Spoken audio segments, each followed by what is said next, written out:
mentioned you have had doubts throughout, but what was the culmination of that led you to actually physically leave? I had a child. And I just love him dearly. I loved him and I love him dearly. And your perspective changes when you're a parent. It's one thing to waste your life. It's another thing to bring someone in the world and waste theirs. I had a very good education. Even though I didn't finish high school, it was all private schools, and I was very proud of my education, and I wanted him to have that. I wanted him to have opportunities. I wanted him to make an adult choice about whatever religion he decides to join, if he decides to join. And because of the terrible experiences and what I'd seen when I was a nanny, I didn't ever want him to be in there. I was married, okay, and my husband was a die-hard Scientologist. He was so brainwashed. He couldn't even, he couldn't disagree with anything. He couldn't see something right in front of his nose, see somebody hurting or in pain, or a child that's not getting cared for or anything, and he couldn't see what was in front of his nose. He had explained away everything, why this was all okay, and created a lot of friction. And when I got pregnant, I was married. I've been married 6 months. When did you get married? How old were you? 20. 20, okay. And I got pregnant, and he decided early in my pregnancy, I was about 4 months pregnant, that he was going to go to Flag to train to be a senior executive. And I look at him, I'm like, I'm pregnant. You're going to leave me? Oh, it's only going to be a few months. I go, you know better than that. Nobody goes to Flag and comes back in less than a year or two. Jeez. And, you know, no, that's not true. No. Yeah, right. So I'm like, wow. So he left while I was pregnant. So that was like this is our first big break as a couple, where I'm going, disloyalty, broken loyalty. Absolutely. You know, this is your family, and you've got a child coming into the world that's your child, and you want to go off to Florida, and not be there with me to help me through the pregnancy, and just be my spouse. Apparently that wasn't important enough. Wow. So he finally comes back, and you know, baby comes like 3 weeks later, and I don't want to even talk about that part. That's too embarrassing to him. But yeah, after the baby, I was like, you know, nesting instincts. We need a nice place, you know, and I didn't want to let the baby go. You know, to the CEO, or I didn't want somebody else watching my baby. Yeah, of course.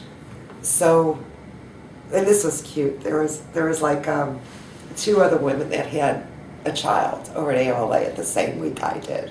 Same week. So we all had boys. So we were a little bit of a union. And we all had good posts. So we were like a union, the 3 mothers union. And we decided we are not putting our children in the CO, we're keeping them right here with us. And that lasted a long time. And Ivan Obolensky, you know, bless his heart, he didn't give us a hard time over it. And we had, you know, it was like a year, close to a year, that I had my son with me, and I'd be doing these ethics interviews, but they weren't that heavy duty. And I'd have him under a blanket, and I'd be nursing him under the blanket. People didn't even realize he was there, you know. And, you know, another real odd thing is my husband worked in the OT5 section, and they'd have people always waiting around this gorgeous lounge room, waiting for the sessions, because they'd go in for like 20 minutes and come out, and they'd have to wait to go in for another 20 minutes. Don't ask me why it ran that way, it just did. And there was a woman there who had just had a child. And she was a celebrity of some sort. I don't remember her name. She's so pretty. And she met my son. and just thought he was the cutest little kid. And she goes, look, between sessions, I'm happy to babysit for you. And that was good, and that helped me through that part too.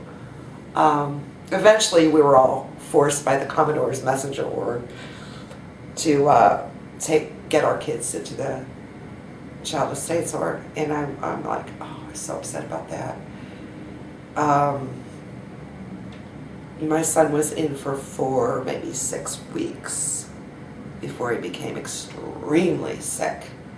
He came down with the herpes virus that everyone gets as a kid. I mean, there's type 1, 2, I don't forget which is which, but there's one that we all have in our systems that makes cold sores and stuff like that. And he came down with that when he was just an infant, way too early. So he wasn't treated for it immediately, and he got extremely, extremely sick. He got some sort of contusion on his eye as a result of that. And the CEO, which were pretty good people for the most part, understaffed like crazy, too many kids, but they contacted me and says, you need to take him out. And I was like, out? They're like, out. And I was like, thank you.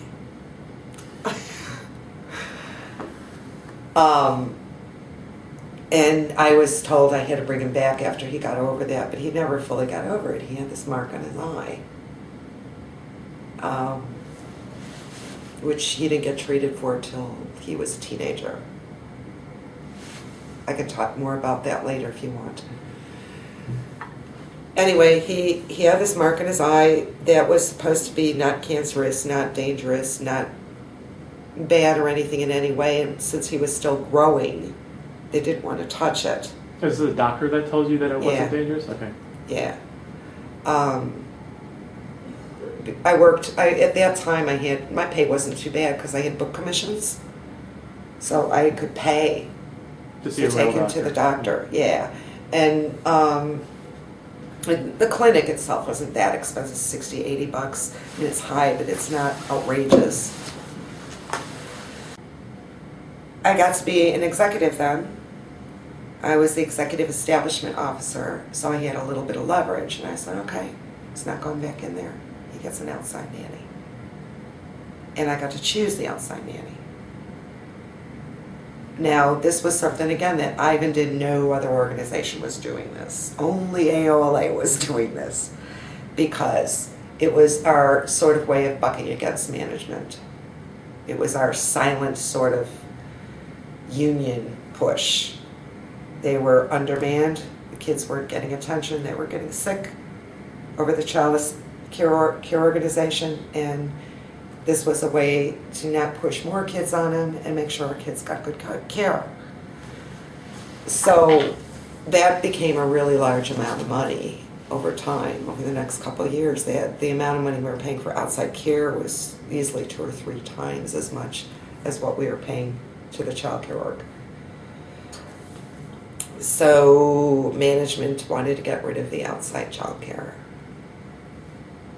And we were getting less and less money, and I couldn't keep him with the good nannies.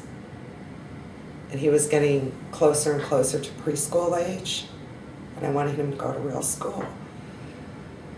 In between that, so we were on the subject of me leaving, so this is becoming a real problem because I don't want him educated as a Scientologist. Now, you don't tell people this. I told you about Mike Housen. Well, Mike's wife, Katie, had young children too. We tried arranging a round robin with mothers taking care of the kids. We go, we don't need study time. I don't care about my studying or auditing. I don't care. I'd rather spend that time with my kids. And we all agreed to this. So, you talk about irresponsible parents, but we were willing to give up anything and everything to see our kids and spend time with our kids.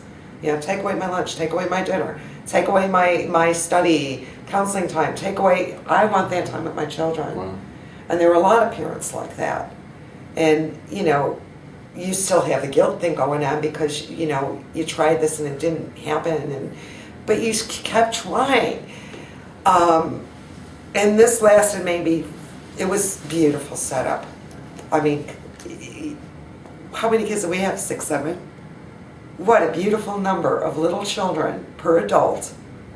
And we're all parents who really love kids.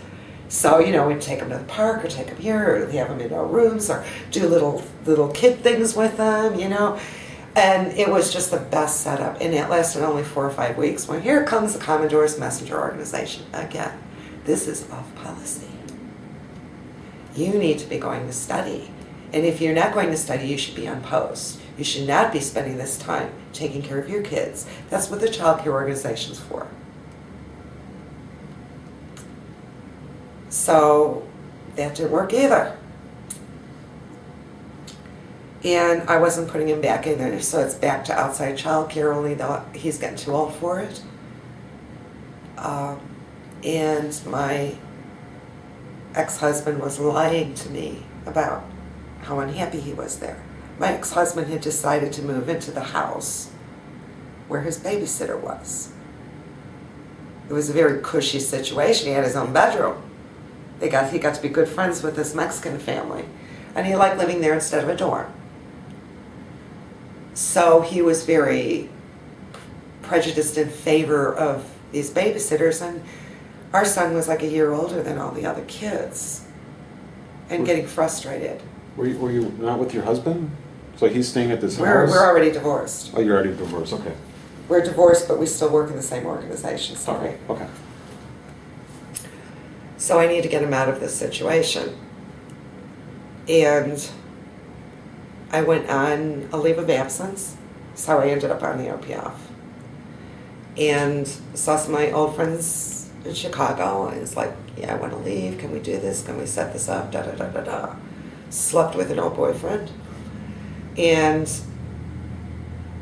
thought I had it sorted out. This is the first time I'm telling this. And I'd be on the phone with him because I worked in the call-in center, so I had easy access to telephones. And I wasn't monitored. I was really good. I wrote the policies, for goodness sakes, on phone solicitation. All that. I wrote this stuff. Not that they ever gave me credit, but it was my center. I started it. I wrote the stuff, everything. So nobody monitored me. So I'm talking to the guy like every 2 weeks and stuff, trying to set this up. And as luck would have it, or karma or whatever, he gets a local girlfriend. No.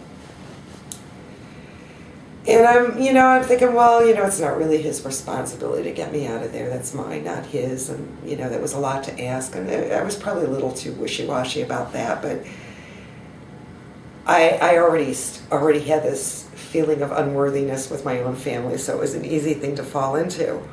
And I was like, oh, what am I going to do now?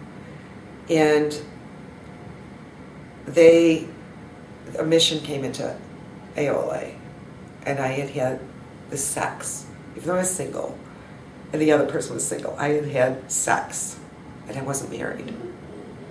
That's a no-no. Yeah. So they keep trying to get me in session. I'm in the middle of OT3 too, by the way. I don't want to get out of cans. I don't want anyone to know about this, right? So you're having issues on OT3. Right, Your kids. and I've just slept with this guy, and nobody knows about it yet. And I go to Ivan, and I said, and Ivan and I were good friends because we worked so closely together. He was my immediate senior for years and years. I was like, Ivan, I got a problem. You gotta help me. Well, yeah, I went to him for help, and it was the only time he'd let me down. And he did let me down. He must have been terrified of that mission too, or I don't know what was going on with him. I won't even begin to say, but he let me down. I went to him and said, this is the problem. I've got to go into a sec check, and I have slept with somebody a few months ago. And I didn't tell him the rest. I didn't tell him that I wanted to leave or any of that, because that would have been too much. It's enough to say, I'm about to get busted big time. And he arranged the session. And the auditor was nice as can be, but you know what? I don't want her losing all her certificates and everything else because I didn't tell this. And back then I still believed in the meter. Stupid was I. or I would have just gotten away with it. What were you hoping that he would do that he didn't? I was hoping he'd give me some kind of advice, get out of the sec check, something. And so I'm with the auditor and she's trying to get this whatever, the withhold. And to miss a withhold means you get punished severely. To miss means to not find out. You get punished severely. And I still believed in the e-meter bit. But I just love the counselor. It was someone I really respected and admired. I don't want that to happen to her. She actually helped people. She's sweet. That would happen to the auditor if they didn't. If I don't tell. Okay. Right. You know, it's like your gunman or a rapist or whatever saying, if you don't cooperate with me, I'm going to rape your friend. It's that same basis. It's the love for the other person that makes you tell something you don't want to tell. So I just said, I was like, look, I'll just put down the cans. Let me just tell you. Told her. So, sent to the RPF or out 2D. Oh! I was single, he was single. And they didn't tell me I was going to the RPF. I got given a committee of evidence. They didn't tell me that. And they put me on some nasty, nasty job scraping, what were they, maggots off the bottom of the dumpster at the Celebrity Center. Wow. With no bleach, no anything, no rags, just a scraper, scraping maggots with my hands in a scraper. So, if I may ask, the committee, you actually got a committee of evidence? Mm-hmm. They sent me to the RPF for OTD. Did you go in front of? Oh, wait a second, I take that back, that wasn't until later, I'm sorry. I've mixed up 2 different times. No. At that time, I was assigned directly to the RPF. I didn't have the committee of evidence yet. Okay. But I didn't know it yet. So they're saying until you find out the results of this, or what they're going to do, you're over at Celebrity Center. Scraping maggots. Scraping maggots. And I'm doing this, they're like, oh, okay, need to talk to you. Send like my senior or somebody over there. He's an RPFer. Where's your son at this time? My son is in the childcare. No, he's at the babysitter. I had the outside nanny. The outside nanny, okay. Yeah, the one that he was too old to be there. That I was trying to get him out. But my ex-husband disagreed with me because he thought he was fine there because he was living there.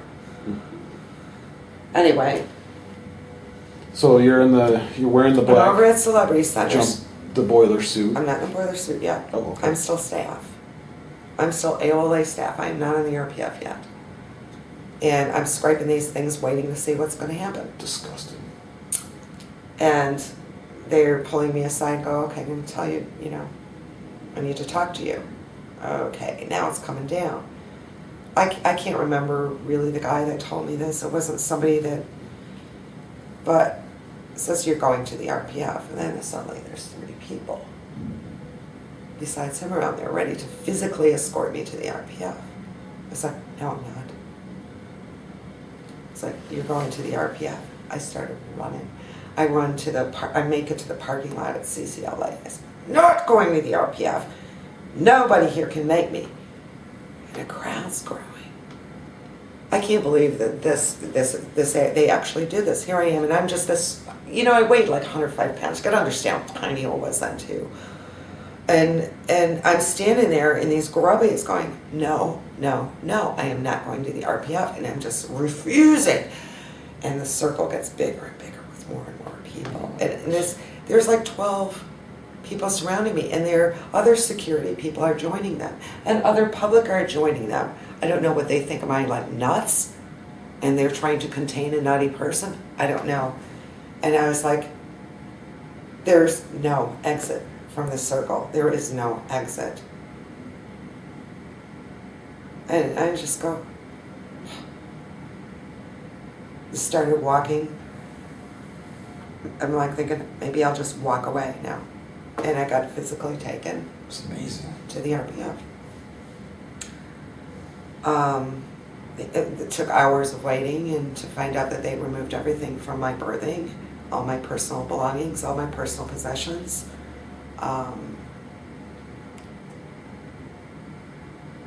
And they're sitting there with this thing I'm supposed to sign to go to the RPF. I said, I don't want to go to the RPF. I want to rat out. That's my choice. It's RPF or ratting out, right? I want to rat out. And they said, no, that's not the choice. If you're going to rat out, you have to rat out through the RPF. Now, the reason I'm saying route out is because my son loves his father. He may be my ex-husband. He may be the worst husband in the world or the best husband in the world or whatever. We're divorced. My son loves him, okay? If I blow and get declared, we're not allowed to talk to him. My son can't see him again.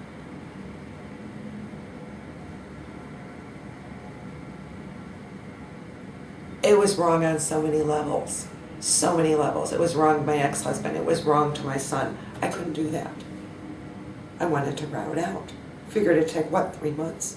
2 months, 3 months. And here's the spiel, the RPF spiel, on and on for hours. Yes, you can see your son. Yes, you can do this. Yes, we'll give you your sec checks. Yes, we'll do this and that. And they're not going to let me go. And they're not leaving me alone, not for 1 minute. They said. But it didn't go that way. Didn't go that way at all. I was on no more than a week or two when I reminded them of their promise to let me route out through the RPF. And I mentioned it to my twin, because you're assigned somebody to do, I was going to ask about that. to get each other through the RPF. To keep each other in, actually, right? Yeah, well, my twin reported me straight away. And the RPF MAA was a man who I had no interest in since forever, who had come on to me from back when I was 16 years old. Okay, his name was Kurt Hahn. He had it in for me, spurned, whatever. And he was just the evilest little shit on the RPF. He just loved it. And he'd been, he just loved this. And he's RPF MAA. Oh man, I hated that man. I had no interest in, to make a long story short, back when I was still, going, none of this makes sense, I disagree with keeping Scientology working. He and the course supervisor worked together to get me in session, to get my objectives, because I wasn't there enough to have Scientology. And what that is where the auditor controls you and what you do. And you don't get to stop doing this stupid thing until you're like, oh yeah, that was great, and you let the auditor totally control you. So Kurt Hahn's my auditor. I can't stand the guy back when I was 16. Wow. And he's like, you walk to that wall, you touch that wall, you turn around, thank you, and all this, back and forth, back and forth, back and forth for hours. And I just hated it. So yeah, I learned from that unless you give in, they're just going to keep on you and keep on you and keep pounding on you in every which way until you give in and let them control you. That was the lesson I learned from that. I hated that. I was on there for a year. Yeah. Supposed to, and I couldn't get these sec checks. So I tell my twin. My twin reports me. And Kurt Hahn's the RPF MEA, and he puts out this interrogatory on Sheila Huber. Interrogatory. Let's find out. She's been getting everybody upset on the RPF. Somebody showed those interrogatories towards me. 2 people. I had mentioned, yes, I want to route out 2 people in the entire RPF. Kurt doesn't show them to me. Well, we found you were a major source of interpolation, I said, Kurt, it was 2 people. One of them was my twin. You're full of it. Now this makes him more and more angry. And I haven't been on the RPF long enough to realize what a power trip people can get on here. Right? I thought I could just talk to the guy. No. He assigns me to the RPF's RPF. Just prior to that, I've been on only 2-3 weeks. It's not too bad. At least I've got my son at night with me in a shared dorm. I mean, it's bad, but I've got my son with me. At least at night. And it's a shared dorm with 2 other moms that are on the RPF with their kids. 2 other moms in RPF. Yeah, 3 moms and 3 kids in one room. Okay? And it's just a room. It's not, you know, it's a room with a bathroom. You wouldn't even call it a studio apartment. It's a hospital room. Okay? And while I'm on the RPF, he takes away my spot in that room to be with my son. I'm on the RPF's RPF, and there's another new experience for me.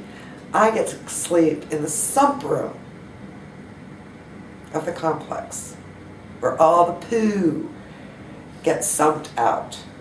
Okay? Whoa. Smelly. It's cold concrete. I'm in the tunnels. All the RPF lives in the tunnels. We're like little rats in the tunnels.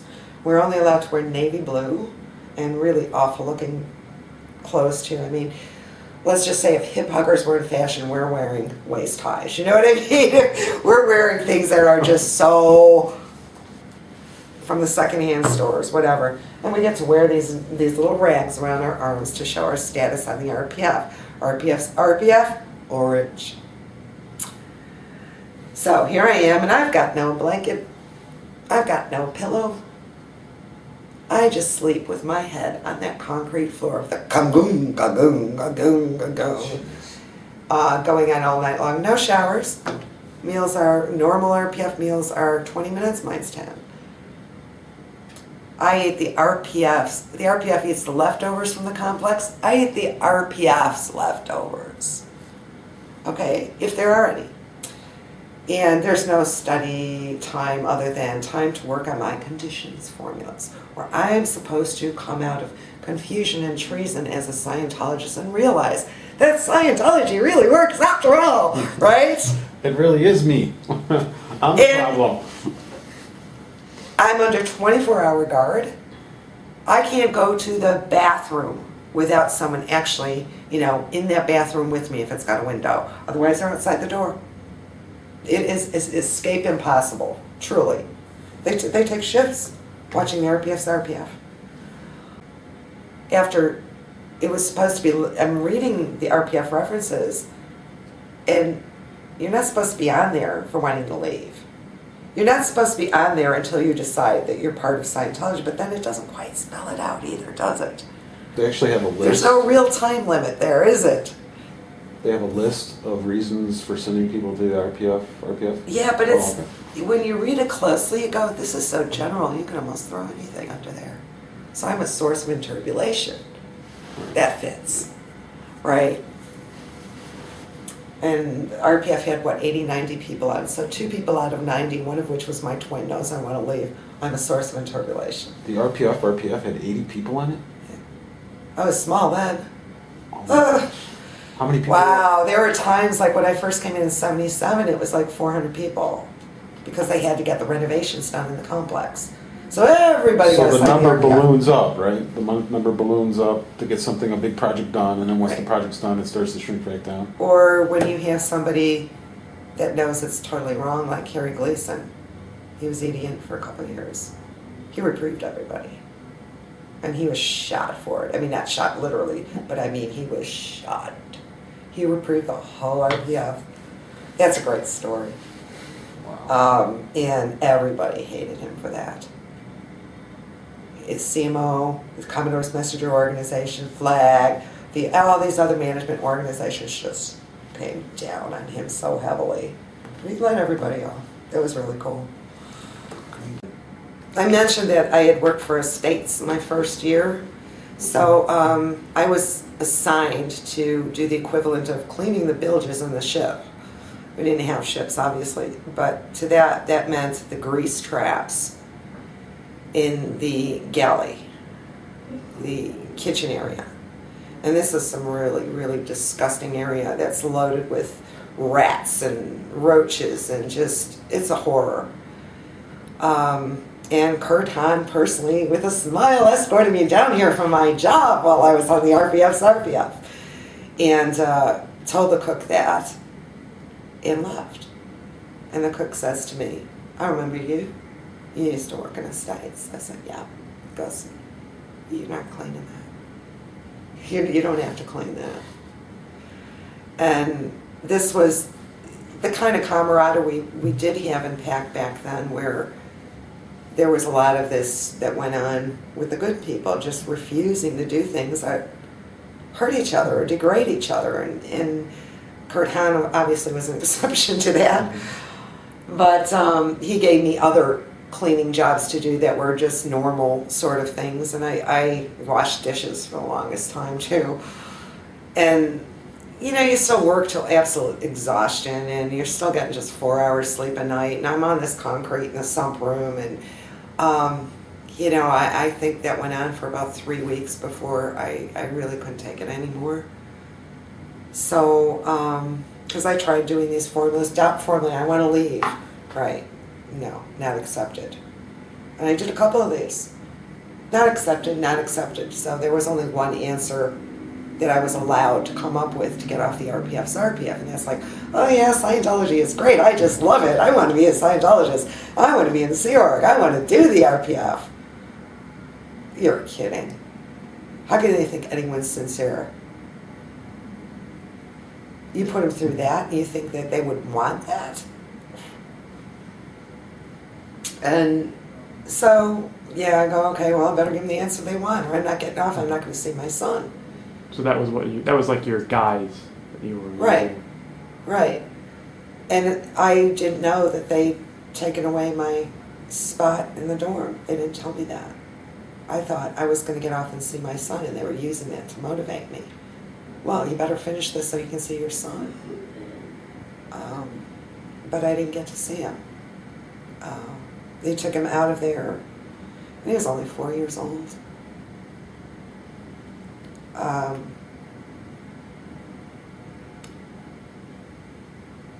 I came out of there, and Kurt Hahn, with a big grin on his face, let me know that there was somebody else that was on the RPF with a kid, and since I was on the RPF's RPF, they had to give them my place, and I was just in a regular dorm, and I couldn't have my son with me at night at all.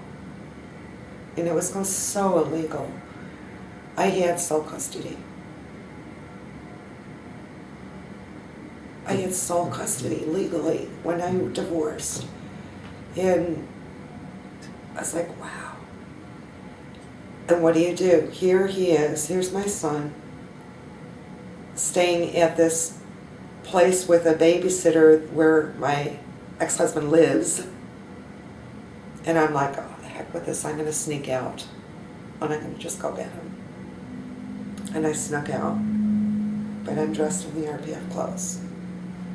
And now I snuck out because I knew the tunnels. Oh, I knew those tunnels inside out. Nobody knew those tunnels like I did. I was in the States. I could draw a map of them.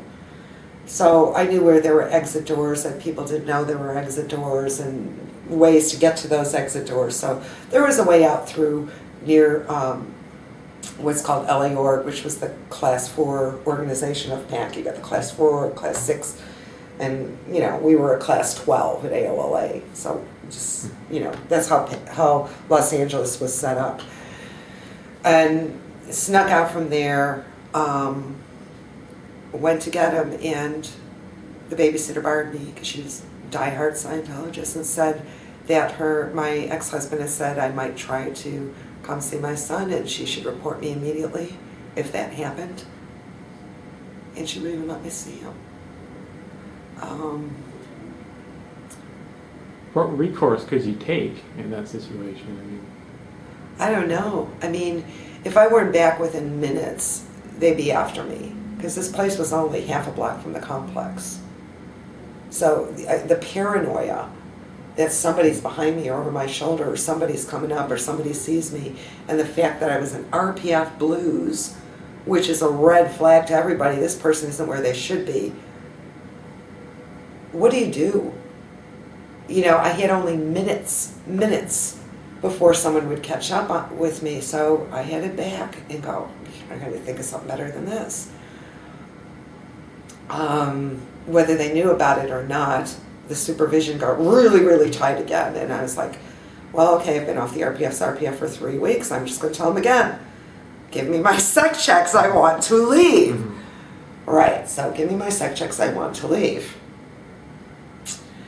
And no, can't give you your sec checks yet. You're in the non-interference zone. You have to get through OT3. But you can't get through OT3 yet because you want to leave. And because this is just the most twisted thing. Because I wanted to leave, I had to get this rundown called the exteriorization rundown. And it's a horror when it's not fun anyway for anybody, but it's a horror when the reason you want to leave is physical. When you're actually in a physical situation and it's not just something in your head, all right? But they're treating it like it's something in my head. Like I'm not actually physically trapped here. It's all in my head because I should want to be here. Everybody wants to be in the Sea Org. Everybody wants to be a Scientologist. I must be, have some problem in my auditing that I would want to leave. It's so insane. So I'm getting this rundown that's all about, tell us about the times you went in. Tell us about times you were stuck in. You were made to go in, and you're supposed to go through your entire whole track, meaning your past lives and whatnot, to come up with these incidents. And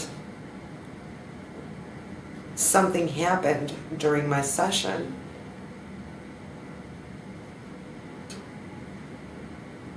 where I think my will was entirely broken. And the needle just kept going higher and higher and higher and higher and higher. And I think the limit is TA 5.0 or so. It was already all the way to the end of the dial. And my twin is doing this thing on me. And all of a sudden it crashes. And I just go, and I literally fall from my chair. She falls from hers. It was like the energy release was so huge, but it wasn't a good release. It was just like, I give up. And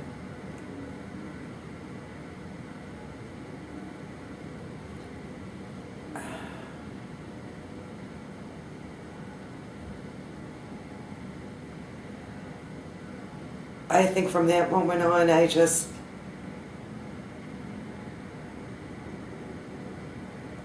realized the enemy was too big to fight, that I had to do it their way completely, and I had no choice.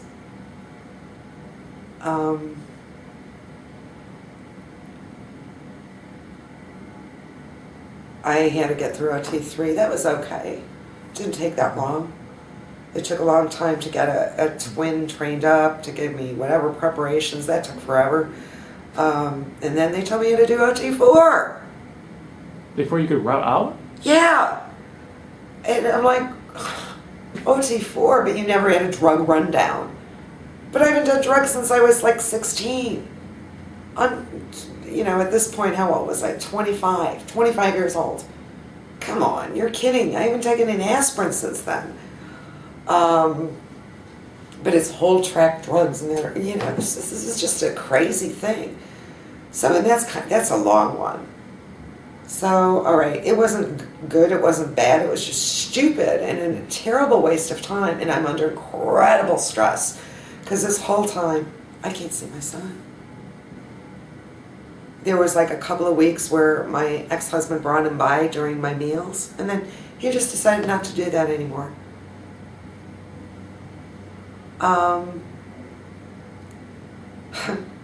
So OT4, and then my mind is breaking because I'm getting all this stuff, and time is going by, and I'm not raising my son, and I'm worried, and I'm not even allowed to write to my ex-husband, how is he doing, whatever, because I'm an RPF'er and I'm a downstat because I'm there for out 2D. Because I had sex with someone else who was single when I was single. Therefore, I must be a terrible mother. And then, oh man, it was terrible. Kurt Hahn was actually starting to blackmail me, too. He was saying things like, well, you may have custody now, but, you're such a terrible mother and you did this and that we can definitely change that. So he's like threatening me that if I don't cooperate, my son is going to go to my ex-husband legally somehow. And, you know, I'm going, oh my God. And so I get through that, and finally, one day, Ivan Obolensky's personal communicator comes to the RPF. She's there. I know this girl. She's a Chicago girl, okay? And she is literally just a girl. I think she was only like 20 then herself. And she comes there, and I take her aside. I said, I didn't speak to you. You spoke to me. Because you can't. Right, you can't initiate a Right. conversation. I said, please take my folders and have Sandy Will here. Look at them. Sandy Will here was the senior case supervisor at AOLA. Please. And I'm going crazy at this point. I'm just broken. I don't know how to put it. I have no hope. I have no family. I have no friends. I don't want to be in the RPF. I can't get off the RPF. Can't even see my child. I'm getting auditing that the more I get, the worse I get. And I have to do it.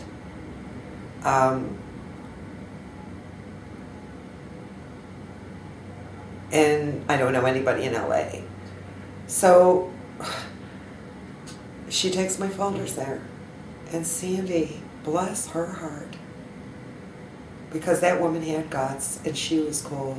Sandy wrote, like, they're called crayons, they're instructions saying everybody was out, tech, from the bottom up through the RPF, everybody that had anything to do with my counseling, my auditing, with not giving me the sec checks, everybody, administrative and technical, all the way through, got a report written on them. For mishandling you so badly. And it was a gutsy move on her part, because she was a technical person. She was not an administrative person. And even at that time period, now that time period is just after L. Ron Hubbard died. Just after. Because when I went in the RPF, he wasn't dead yet. I'm still in the RPF, L. Ron Hubbard has died. So we're talking, management has changed a lot. Things have gotten really strict. And people are pretty scared. And Sandy Will here did that for me. She told them she's been wanting to leave. You won't let her leave. Give her sec checks and let her go. To make a long story short. And I don't know exactly everything she wrote. I just know a little bit from one of the guys that helped me through the sec checks. So, and how long do the sec checks take? 2 weeks. So you could have been out of there in just 2 weeks without... Yeah. 2 weeks. I had nowhere to go, but I mean, it was such a joyous day. I got my stuff, and I went to get my son, and my heart just soared. I was like, and I pick him up, and I go, we're going now. You don't ever have to go back there again. And he was so happy. And yeah, so that's how I left. And were you able to find a support network? no. What I did was, I told you I'd been the director of inspections and reports. I was over the ethics section, and I'd helped a lot of people out that had been in trouble with senior management, people that were borderline Scientologists. And I also learned a few things from them, from what I'd seen, okay? So if I could contact these people, I could get a bit of help, but I didn't know how to contact them. And the only person I knew was half a block away from there, and it was someone that owned an apartment building, really crappy apartment building, mind you, but that had once been rented out to some of the AOLA staff, and I was there for maybe a month or two. And I just knocked on the door and asked him, I said, look, you know, I've got my little boy here, I've got nowhere to go. Please help me. I've got nowhere to stay. And he took me in, and I stayed in the manager's flat, sleeping on the couch. My son had a little kid-sized mattress. I slept on the floor. And got a job, and somehow, some way, there's somebody in that building managed to connect up with the Israeli Scientologists. Okay.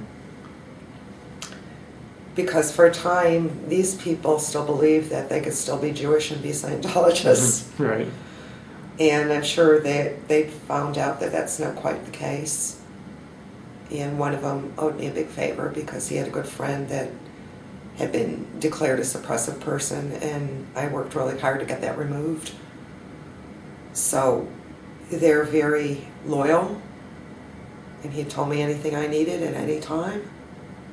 So I called him up and I said, okay, I need your help. And so that gave me a little bit of money, enough to have transportation and buy some clothes so that I could look presentable to a job, you know. And, you know, got just a normal secretary job and went out from there. I was glad to be out. I would be too.